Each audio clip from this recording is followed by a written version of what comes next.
अस्सलाम वालेकुम dear students, class 10 कैसे हैं? ठीक ठाक हैं? मुझे उम्मीद है कि आप खुश-ओ-खुर्म हैं। डियर स्टूडेंट्स, आज हम करेंगे 7.5 एक्सरसाइज का क्वेश्चन नंबर 11 और क्वेश्चन नंबर 12 और आज के बाद ये जो चैप्टर नंबर जो चल रहा है 7 कंप्लीट हो जाएगा और इस उम्मीद के साथ कि पूरा चैप्टर आपको जितनी भी वीडियोस में डिलीवर कर चुका हूँ आप ये सब देखकर अच्छे तरीके से कर चुके होंगे और इसकी प्रैक्टिस भी कर चुके होंगे। तो चलते हैं 7.5 के क्वेश्चन नंबर 11 की जानिब। क्वेश्चन नंबर 11 में कहता है टू शिप्स हैं, शिप्स मतलब दो जहाज हैं, आप कश्तियां लगा लें। टू शिप्स हैं of which are in a line, मतलब दो शिप्स हैं और वो क्या हैं, एक ही लाइन माने एक ही लाइन पर हैं और मूव कर रही हैं और उसमें क्या है, with the base of A vertical Cliff, एक वर्टिकल क्लिफ बनाते हैं। ये क्लिफ है, ठीक है, एक चोटी है, पहाड़ी है और ये उसका क्या है, हाइट, पीक है और ये इस बेस है किसकी, इस क्लिफ की और इसकी हाइट को हम परपेंडिकुलर लेते हैं, ठीक है। और ये एक यहाँ पर शिप है और दूसरा थोड़ा सा ये शिप है, ठीक है। अब मेरी ड्राइंग तो इतनी अच्छी नहीं है लिहाजा आपने इसी पे गुजारा कर लेना, ठीक है। और यहाँ पर ये कुछ अफराद भी बैठे हुए हैं। तो ये एक ही लाइन पर दो शिप्स हैं और ये चोटी है क्लिफ की और यहाँ से दो एंगल को मेजर किया गया है। एक एंगल इस कश्ती के साथ है और दूसरा एंगल इस कश्ती के साथ है और ये दोनों एंगल दे रखे हैं। एक एंगल है कौन से वाला, 30 और 45। तो डियर स्टूडेंट्स, ये एक क्लिफ जो है ये वर्टिकल क्लिफ है, जाहिर है हाइट पे होगा। और दूसरी बात, इन दो शिप्स के बीच, इन दो बोट्स कह लें या शिप्स कह लें, इनके बीच का डिस्टेंस दे रखा है, ये पॉइंट और ये पॉइंट कितना है, 120 मीटर अपार्ट। यानी जो क्वेश्चन नंबर 10 था उसमें हमने क्या फाइंड किया था कि कश्ती ए और कश्ती बी के दरमियान का डिस्टेंस फाइंड किया था। आज के क्वेश्चन नंबर 11 में इन दो बोट्स के बीच का डिस्टेंस गिवन है, कल रिक्वायर्ड था, आज ये डिस्टेंस गिवन है। आगे चलते हैं। अब कहता है कि एंगल्स ऑफ डिप्रेशन, अगर यहाँ क्लिफ से एंगल को ऑब्जर्व किया जाए, इस कश्ती की तरफ देखा जाए तो एंगल और बनता है, इस कश्ती की तरफ देखा जाए तो एंगल और बनता है। अब दोनों एंगल्स मुख्तलिफ हैं और वो दे रखे हैं, एक एंगल 30 दे रखा है और एक एंगल 45 दे रखा है। डियर स्टूडेंट्स, यहाँ पर अक्सर बच्चे कंफ्यूज हो जाते हैं कि सर कौन सा 30 माने और कौन सा 45 माने, क्या, क्योंकि दो एंगल तो बन रहे हैं, एक एंगल ये बन रहा है, एक एंगल देखिए दो बन रहे हैं, ठीक है। चाहे तो आप इस तरफ से एंगल बना लें, चाहे आप इस तरफ से एंगल बना लें, एक ही बात है, क्योंकि ये एंगल और ये एंगल आपस में क्या है, ऑल्टरनेट एंगल हैं और ये इक्वल होते हैं। मसलन ये एंगल किसके इक्वल है, इसके इक्वल है। ये छोटे वाला एंगल किसके इक्वल है, छोटे वाले के इक्वल है। Is it clear? यहाँ से ये एंगल ऑफ डिप्रेशन है, इधर से एंगल ऑफ एलिवेशन है। एंगल ऑफ एलिवेशन और एंगल ऑफ डिप्रेशन बराबर होगा क्योंकि पॉइंट ऑफ ऑब्जर्वेशन भी सेम है और जहाँ पर पॉइंट पे एंगल लिया जा रहा है वो भी सेम है। Is it clear? अब देखिए ना, दो लाइंस पैरेलल हो और एक ट्रांसवर्सल लाइन, यानी उनमें से ट्रांसवर्स कर जाए तो फिर उससे ऑल्टरनेट जो एंगल्स होते हैं, इसकी डायरेक्शन इस तरफ, इसकी डायरेक्शन इस तरफ, ये दोनों पैमाइश में बराबर होते हैं। ये कायदा है, एक कानून है। इस कानून को खातर में लाते हुए हम ये तस्लीम कर लेते हैं कि ये जो एंगल ऑफ डिप्रेशन है, ये वाला, ये एंगल इस एंगल के इक्वल हो जाएगा और ये एंगल ऑफ डिप्रेशन इसके इक्वल हो जाएगा। Is it clear? चूंकि देखा जाए तो ये लाइन और ये लाइन आपस में पैरेलल लाइंस हैं और ये ट्रांसवर्सल लाइन है। और सुनिए दूसरी बात ये कि एंगल ऑफ डिप्रेशन हमेशा किसके साथ बनता है? हॉरिजॉन्टल के साथ बनता है। या हॉरिजॉन्टल यूं हो सकता है या हॉरिजॉन्टल नीचे वाला बेस भी हो सकता है। Is it clear? या हॉरिजॉन्टल यूं भी हो सकता है। अगर आपको यूं मुश्किल लग रहा है तो आप इस तरह करें, आप इसको ना बनाएं, क्योंकि आप इस कायदे से मुतल्लिक, इस कानून के मुतल्लिक आप जानते हैं, गोया यही एंगल जो आपने वहाँ ड्रॉ करने हैं वो आप यहाँ पे ड्रॉ कीजिए, ताकि शक्ल में कोई किसी किस्म की कोई पेचीदगी नज़र ना आए। तो देखिए डियर स्टूडेंट्स, एक एंगल बड़ा है, एक एंगल छोटा है। बड़ा एंगल ये वाला है। अच्छा देखिए कि कोई भी हाइटेड चीज़ है, अब ये छत है कमरे की, मैं इसके करीब जितना होता चला जाऊंगा तो मुझे इसकी छत को देखने के लिए अपने सर को और ज़्यादा ऊंचा करना होगा। इसका मतलब एंगल बढ़ जाएगा उसको देखने के लिए। और मैं जिस तरह पीछे हटता चला जाऊंगा, जिस तरह पीछे हटता चला जाऊंगा, अब उसकी टॉप को देखने के लिए मुझे सर को ज़्यादा उठाना नहीं पड़ेगा। और इसका मतलब एंगल छोटा हो गया, एंगल छोटा हो गया, क्योंकि मैं जितना डिस्टेंस पीछे हटता चला जाऊंगा एंगल नैरो होता चला जाएगा। ऐसे ही अब एक मीनार है बहुत बड़ा, आप उसको जब दूर से देखते हो तो ज़रा भी आपको सर को यूं उठाना नहीं पड़ता। अगर उसी मीनार के आप बहुत करीब चले जाते हो तो शायद उसकी पीक को देखने के लिए आपको किस कदर सर को उठाना पड़ता है। इसका मतलब करीब आने से एंगल बढ़ जाता है, दूर चले जाने से पीक का एंगल छोटा हो जाता है। तो इसी एक्सपीरियंस को मद्देनज़र रखते हुए आप ज़रा मुझे बताइए, ये जो कश्ती है जो इस क्लिफ के करीब है, इसका एंगल भी क्या होगा? बढ़ जाएगा। और क्योंकि पॉइंट ऑफ ऑब्जर्वेशन सेम है, और एक कश्ती और है जो उसी पॉइंट पर ऑब्जर्व कर रहा है, लेकिन वो कश्ती इससे, इस क्लिफ से दूर हट रही है। अब की बार का जो एंगल है वो इस एंगल से क्या हो जाएगा? छोटा। तो भाई मैं यही जिक्र कर रहा था कि जितनी कश्ती दूर है उसका एंगल भी इस क्लिफ के जो पीक के साथ क्या हो जाएगा? छोटा हो जाएगा। लिहाजा अब मैं एंगल 30 और 45 की जो है वो फ़र्क कर सकता हूँ कि एंगल 30 किसका है और 45 किसका है। 45 किसका होगा? इसका होगा। और 30 किसका होगा? इसका होगा।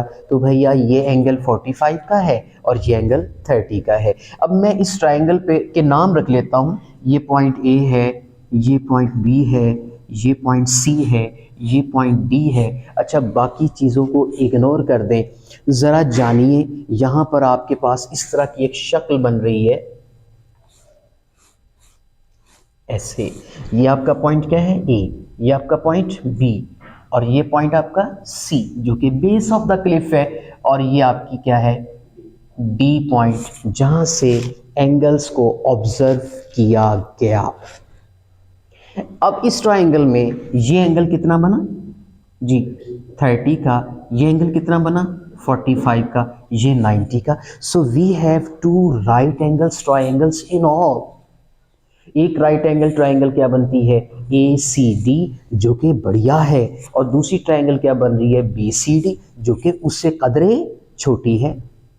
अब भैया इन दो राइट एंगल ट्रायंगल्स को सॉल्व करते हुए हम मतलूबा जो चीज़ें हैं वो फाइंड आउट करेंगे। अच्छा एक और चीज़ दे रखी है, A से लेकर B तक का डिस्टेंस भी तो दे रखा है। ये कितना है? 120 मीटर है। ये फिट है, मीटर है।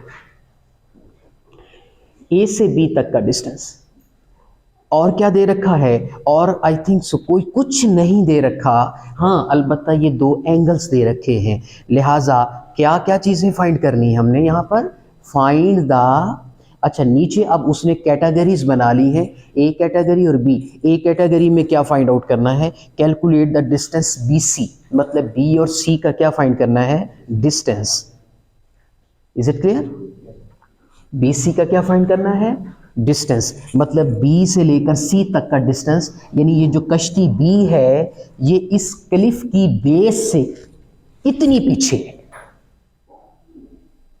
और बी पे क्या पूछता है, बी पे कहता है calculate the height C D, यानी सी से लेकर डी तक की जो हाइट है, एक्चुअली ये हाइट किसकी है, क्लिफ की। क्लिफ क्या है, पहाड़ी है, उसकी हाइट फाइंड करनी। अरे दो बातें ही तो मालूम करनी है। तो चलते हैं अब, सबसे पहले मैं इस छोटी ट्रायंगल पर फोकस करता हूं। यहां पर लिखते हैं फ्रॉम राइट ट्रायंगल जी, फरमा क्या है जी, बी सी डी। अभी इसका जिक्र हो रहा है। अच्छा, अब देखिए 45 की ऑपोजिट साइड का नाम मैं y रख लेता हूं और 45 की एडजेसेंट साइड का नाम मैं x रख लेता हूं, कोई मुज़ायका तो नहीं है। अच्छा, अब यहाँ पर चलता हूँ मैं tan 45 का ट्रिग्नोमेट्रिक रेशियो का यूज़ करता हूँ, चूँकि यहाँ पर ना तो साइन यूज़ हो सकता है ना कॉस यूज़ हो सकता है। वजह क्या है, क्योंकि हमारे पास इस हाइपोटेन्यूज़ का कोई जिक्र नहीं है, चाहे वो ये हाइपोटेन्यूज़ हो चाहे ये हाइपोटेन्यूज़ हो, इसका कोई अमल दखल नहीं है, कोई रिक्वायरमेंट नहीं है, कोई गिवन ना ये गिवन है ना हमसे ये पूछा गया है, लिहाजा हमारे बहस का ये हिस्सा नहीं है, हम इसको इग्नोर कर देते हैं। हम फिर लेते हैं tan 45 डियर स्टूडेंट्स। tan 45 में क्या आता है, y ओवर x, मतलब 45 की opposite side divided by adjacent side. अच्छा, tan 45 1 के बराबर है y ओवर x। जी स्टूडेंट्स, ये x इस 1 से मल्टीप्लाई हो गया, लिहाजा x किसके बराबर आ गया, y के। इसका मतलब जितना मैं x फाइंड करूंगा वही क्या होगा, y होगा। चूंकि मैंने पढ़ रखा है थ्योरी में कि जब भी एंगल राइट एंगल ट्रायंगल में 45 का आ जाए, पॉइंट टू बी नोटेड, तो ये एंगल डियर स्टूडेंट्स कितना होगा, 45 का। अगर ये दो एंगल इक्वल तो इनकी ऑपोजिट साइड्स भी इक्वल। अरे जभी तो y is equal to x आया है, समझ आ गई बात की। जब एक 45 का एंगल तो ये भी 45 का एंगल, जब दो साइड्स दो एंगल्स इक्वल तो उनकी ऑपोजिट साइड्स भी equal, so y is equal to x आ गया। अच्छा, अब क्या होगा, अब इसको मैं रेस कर देता हूँ, ये जस्ट समझाने की खातिर था और इसका कोई यहाँ पर जिक्र नहीं है। अच्छा, अब मैं आगे चलता हूँ दूसरी ट्रायंगल की जानिब। दूसरी ट्रायंगल मेरे पास कौन सी है, from right triangle A C D जी, इस हेडिंग दे दें ऐसे। अब ए सी डी में आइए, ए सी डी डियर स्टूडेंट्स, अब मैं एंगल कौन सा लूंगा जी, tan, चूंकि बड़ी ट्रायंगल कौन सी है, ए सी डी। अब इस ट्रायंगल में ये एंगल कितना है, 30 का, तो tan 30 जो है वो किस ट्रायंगल का एंगल है, 30, ए सी डी का एंगल है 30, और 45 किस ट्रायंगल का एंगल है, बी सी डी का एंगल है। अच्छा, अब tan 30 जब लिया तो जाहिर है इसका भी वही फार्मूला है मेरे बच्चों, क्या जी, ऑपोजिट ओवर एडजेसेंट, क्योंकि tan का मतलब क्या होता है, ऑपोजिट ओवर एडजेसेंट। अब देखिए 30 का ऑपोजिट कौन है, y ओवर एडजेसेंट। 30 का एडजेसेंट 120 प्लस x, यानी ये टोटल बेस है, यहां तक 120 और यहां तक x, तो मिलके कितना हो गया, 120 प्लस x, तो यहां आएगा 120 plus x। Is it clear. अब मैं आगे चलता हूं, यहां डियर स्टूडेंट्स tan 30 लीजिए, कितना आता है, आप बेशक कैलकुलेटर से कैलकुलेट कीजिए, नहीं पॉइंट्स में ले आइए, 0.5773। ओके, तो यहां पर मैं क्या फाइंड करने लगा हूं जी, बेटे एक बात अर्ज कर दूं, x किसके इक्वल है, मैंने अगर y निकाल लिया तो मीन्स के x निकाल लिया, मैंने x निकाल लिया तो मीन्स y निकाल लिया, क्योंकि फर्क तो रहा ना, x तो y आपस में इक्वल है। अरे फाइंड भी तो यही करना है, x भी फाइंड करना है, y भी फाइंड करना है।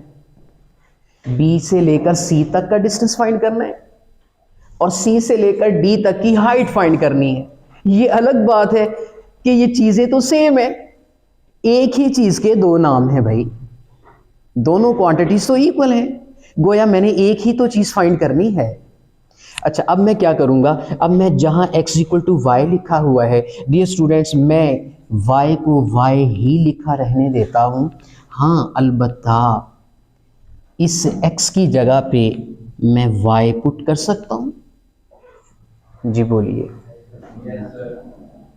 क्योंकि x की वैल्यू क्या है, y, so we put the value of x in term of y, so we have to replace x into y because x is equal to y। क्योंकि x और y अगर मैं इनको डिफरेंट रखता हूं तो मैं वैल्यूज नहीं मालूम कर सकता, क्योंकि दो अननोन हो जाएंगे। एक अननोन बनाने के लिए x की जगह पे उसकी वैल्यू को y रखा है ताकि यहां से मुझे y की वैल्यू आसानी से निकल आए,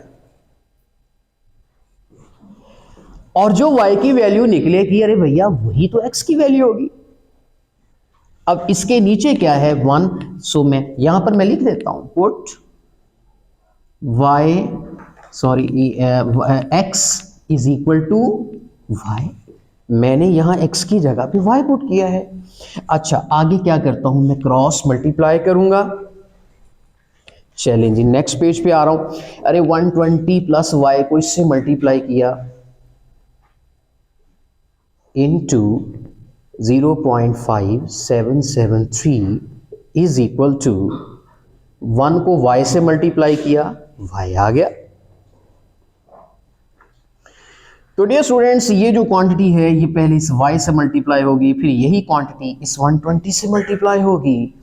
तो 120 को मल्टीप्लाई कीजिए 0.5773 से, तो क्या आता है 69.276। ओके, और इसको जब y से मल्टीप्लाई करेंगे तो y साथ में आ जाएगा, क्या 0.5773y आगे इज इक्वल टू y।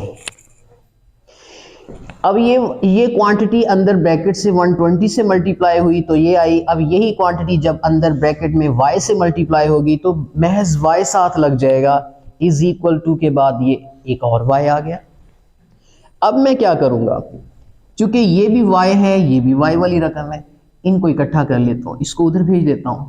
यहां क्या बचता है 69.276, y ये उधर जाके माइनस का हो गया 0.5773y, ये पॉइंट है। तो डियर स्टूडेंट्स, चूंकि यहां नीचे स्पेस नहीं है, अब मुझे ऊपर जाना होगा। इसी स्टेप को आगे हम यहां पे कर लेते हैं जी। ऐसे मैं ये एरो बना रहा हूं, 69.276 को हमने इधर ही रखा, और उसके बाद क्या आता है, ये भी y ये भी y, ये आपने y क्या ले लिया कॉमन, ठीक है। अब अंदर क्या बच रहा है, y का कोफिशिएंट कितना है 1 माइनस आगे क्या है 0.577 एंड 3। अब ये बना 69.276। डियर स्टूडेंट्स, इस 1 में से माइनस करें 0.5773 तो क्या आता है जी 227y। गोया आप y की वैल्यू निकालने के लिए ये जो y का कोफिशिएंट है ये इधर आके डिवाइड हो जाएगा, 69.276 divided by 0.4227 is equal to y। कीजिए डिवाइड जी 163.888 काफी है, ये आपका मीटर्स में y आ गया है। तो डियर स्टूडेंट्स, ये आ गई y, ये वाली वैल्यू, मतलब c से लेकर ये d तक की हाइट आ चुकी है। अब यहां पर मैं लिख लेता हूं, यहां पर 163.88 मीटर। और यही x है, चूंकि जो y की वैल्यू है वही x की value, x equal to y. तो यहां पर लिखें also x is equal to 163.88 metre. So x भी आ गया, y भी आ गया। x क्या डिस्टेंस है b से लेकर c तक का 163.88, और y क्या है c से लेकर d तक का डिस्टेंस। तो डियर स्टूडेंट्स, मुझे उम्मीद है कि आज का ये क्वेश्चन आपको समझ में आ चुका होगा। तो चलते हैं इस एक्सरसाइज के लास्ट क्वेश्चन की जानब, मेरे साथ साथ रहिएगा। Let's go. एक लॉग है। लॉग क्या होता है? एक समझ लें लकड़ी, ये जो दरख्त का तना होता है, ठीक है, इसे क्या कहते हैं? टॉर्च। तो ये एक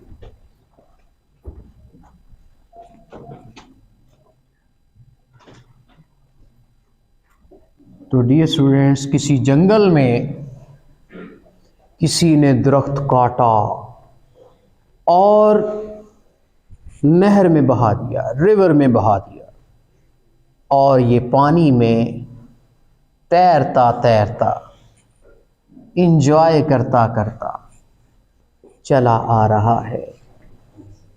ये वाटर है, ठीक है, क्योंकि लकड़ी जो है वो डूबती तो नहीं है ना, वो क्या करती है? तैरती है। क्या करती है? तैरती है। लकड़ी है ना, वुड, पीस ऑफ वुड है। और फिर एक पुल पे हम खड़े हैं। फर्ज कर लीजिए हम यहां पे खड़े हैं, ब्रिज, चूंकि ब्रिज जो है वो इससे हाइटेड है। ये जो लेवल है हमारा सी लेवल, इससे ऊंचा है। हम वहां खड़े हैं और वहां से ऑब्जर्व कर रहे हैं। ये ब्रिज कितना ऊंचा है? इसकी शायद हाइट दे रखी है आपको। जी जी बिल्कुल। ये इस फर्ज कर लें इसकी बेस है, और यहां से ये 30 मीटर ऊंचा ब्रिज है, और मैं यहां पर खड़ा हूं। मैं इसके एक सिरे को देखता हूं तो एंगल और बनता है, मैं इसके दूसरे सिरे की तरफ देखता हूं तो एंगल और बनता है। इस सिरे पे एक ही एंगल बनता है। ये एंगल भी दे रखा है, ये एंगल भी दे रखा है। हालांकि ये एंगल ऑफ डिप्रेशन हैं, ऊपर से बन रहे हैं, लेकिन मैं उसको कन्वर्ट कर लेता हूं नीचे, क्योंकि ऑल्टरनेट एंगल्स इक्वल होते हैं। या आप इसको यूं कर लीजिए, आप इसका हॉरिजॉन्टल बनाइए ऐसे, एक एंगल ये दे रखा है, एक एंगल ये दे रखा है। तो ये जो बड़ा एंगल है वो इसके इक्वल होगा, छोटा एंगल इसके इक्वल हो जाएगा, ठीक है, क्योंकि एंगल ऑफ डिप्रेशन है, ऊपर से नीचे बन रहा है, लेकिन हम उसको कन्वर्ट कर लेते हैं एंगल ऑफ एलिवेशन में, क्योंकि यहां डिप्रेशन और एलिवेशन एंगल दोनों आपस में सेम है, ऑल्टरनेट है। अच्छा, अब ये एंगल कितना दे रखा है? जो करीब वाला है, देखिए एक 14 डिग्री है, एक 16.7 है। जो करीब वाला है वो 16.7 डिग्री होगा, क्योंकि जितना करीब आते चले जाएंगे एंगल बढ़ता चला जाएगा, जितना दूर होंगे एंगल छोटा हो जाएगा। तो फिर ये एंगल कितना होगा? ये है 14 डिग्री। Is it clear? अब फाइंड क्या करना है? फाइंड ये करना है how long is the log. ये लॉन्ग कितना है? ए से लेकर बी तक की जो लेंथ है ये फाइंड करेंगे। हम इसको लेट कर लेते हैं, दिस इज एक्स। तो dear students, actually A B ये आपका पॉइंट, सी ये आपका पॉइंट डी। उसी तरह हमारे पास दो राइट एंगल ट्राइंगल है। पहले हम चलते हैं इस छोटी राइट एंगल ट्राइंगल की तरफ। राइट ट्राइंगल BCD, इसमें डियर स्टूडेंट्स हम लगाएंगे 10 16.7 degree is equal to 30 over. बेटे बी से लेकर सी तक का कोई नाम रख लेते हैं। क्या नाम रखें? कोई नाम रख लें जी, x तो मैं रख चुका हूं है, d रख लें, चलें d रख लेते हैं। तो ये आ जाएगा d 30 ओवर d, यानी ऑपोजिट ओवर एडजेसेंट। अच्छा अब इसका tan निकालिए जरा, tan 16.7 डिग्री फाइंड आउट कीजिए, कितना आता है कैलकुलेट? 0.3000 मीन्स के 0.3, ओके 30 ओवर d। तो डियर स्टूडेंट्स d इधर आ जाएगा और 30 पे हम इसको डिवाइड कर देंगे 0.30, तो ये कितना आ जाएगा? Implies that d is equal to, जी डिवाइड कीजिए,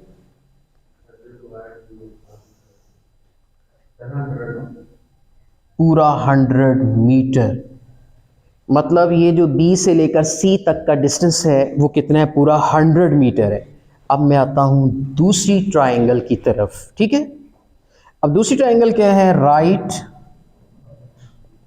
ट्रायंगल जी, ACD, ACD की तरफ। यहां पर भी tan लगेगा, एंगल कौन सा यूज होगा? 14 डिग्री इज इक्वल टू, अब इसका ऑपोजिट कौन है? ये सारा इसका ऑपोजिट है, 30 ओवर इसकी एडजेसेंट साइड क्या है? A से लेकर C तक टोटल लेनी है। अब A से लेकर B तक कितनी है? X, B से लेकर C तक कितनी है? D। तो क्या आ जाएगा? X plus D। इसकी टोटल एडजेसेंट साइड कितनी बनेगी? X plus D। जी बिल्कुल, वैल्यू भी पुट कर देंगे हम। अब यहां 10 14 कितना आता है? 0.2493 इज इक्वल टू 30। चूंकि यहां एक वेरिएबल वैल्यू पुट करनी होगी ताकि दूसरा फाइंड हो जाए। कभी ऐसा नहीं होगा कि x और d दोनों अननोन हो और यहां से वो फाइंड आउट हो जाए, दो तो कभी मालूम नहीं हो सकेंगे। लिहाजा यहां पर हमें d की वैल्यू पुट करना पड़ेगी ताकि x निकल आए जी। x को तो मैंने कहना कुछ नहीं, अलबत्ता प्लस जी, d कितने? 100। अब इसके बटे में क्या है? 1। अब आपने क्या करना है? Cross multiply. चलते हैं नेक्स्ट। बेटे इसको इससे मल्टीप्लाई किया, ये कितना आ गया? 0.2493 into x plus 100 is equal to 30 को 1 से मल्टीप्लाई किया, कितना आ गया? 30। अब इसको x से मल्टीप्लाई करेंगे तो ये आ जाएगा 0.2493x। इसको 100 से मल्टीप्लाई करेंगे तो ये पॉइंट यहां पे आ जाएगा 24.93, 0.2 डेसिमल प्लेस यानी 2 डिजिट ऑफ के बाद आ जाएगा, ठीक है। अब x की रकम जो है वो इस तरफ रहने दीजिए क्योंकि ये फाइंड करना है 2493x। इस वाली क्वांटिटी को यहां से उठा के दूसरी साइड पे लेके जाना होगा 30 माइनस 24.93, चूंकि ये कांस्टेंट है x वाली एक तरफ रख ले। अब जी 30 में से कीजिए माइनस 24.93 को 5.07, एक और बता दें कितना ही आता है। अच्छा उसके बाद 0.2493x। तो डियर स्टूडेंट्स ये x फाइंड करना है, तो क्या करूं इस x को फाइंड करने के लिए? चले हम इस x को फाइंड करते हैं। यहां पर स्पेस नहीं है, चले मैं यहां आ रहा हूं, ठीक है। उसके बाद ये है 0.2493x इज इक्वल टू 5.07। मुझे ये x फाइंड करना है तो मैं ये डिवाइड कर दूंगा नीचे 0.2493 और x कितना आ जाएगा? 20.33 मीटर्स। तो 20.33 मीटर या 20 मीटर का ये लॉग है, ये दरख्त का तना है। दरख्त बड़े लंबे लंबे तने होते हैं। आप ये खासा लंबा दरख्त लग रहा है, अगर 1 मीटर में कमोबेश 3 फुट तो होते हैं, तो 20 3 बार कितना हो गया? 60 फीट का दरख्त है। लंबा है ये तो मुझे सनोबर का दरख्त लग रहा है, वो जो पहाड़ी इलाकों में होते हैं लंबे लंबे दरख्त, 60 फीट काफ़ी हाइट होती है। तो 20.3 मीटर का ये दरख्त है जो काटा गया और उसको बहा दिया गया नहर में या दरिया में, और हमने कहाँ पुल पे खड़े होके उसकी पैमाइश बता दी। अरे भाई, है ना ट्रिग्नोमेट्री का कमाल। हम कोई इंस्ट्रूमेंट लेके नहीं गए, कोई फीता वगैरह लेके नहीं गए, वहां उसकी पैमाइश नहीं की, सिर्फ एंगल को मेजर किया और ये पता था कि मैं कितनी हाइट पे खड़ा हूं। ये जो ब्रिज है ये सी लेवल से कितना ऊंचा है, इसकी हाइट का मुझे पता है, और बस 2 एंगल का पता है बस। और वहीं खड़े होके बताया गया कि ए से लेकर बी तक की लेंथ कितनी। तो ये मैथमेटिशियन ही बता सकता है जिसको ट्रिग्नोमेट्री आती है। तो ये है हमारी ट्रिग्नोमेट्रिक की applications, use in our daily life. मुझे उम्मीद है कि आज का टॉपिक आपको बहुत दिलचस्प लगा होगा। तो नेक्स्ट वीडियो तक आपसे इजाज़त चाहते हैं। अल्लाह हाफिज़।